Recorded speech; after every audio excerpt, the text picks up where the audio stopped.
All the way down their back towards exhale, towards an elbow. Things are like their elbow, little rub.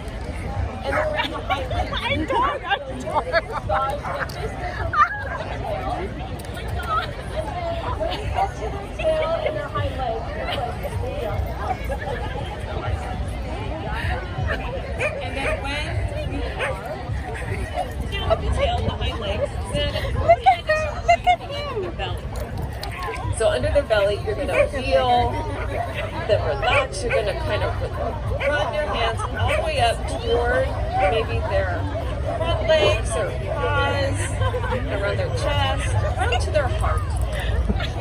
So that's where you want to really start to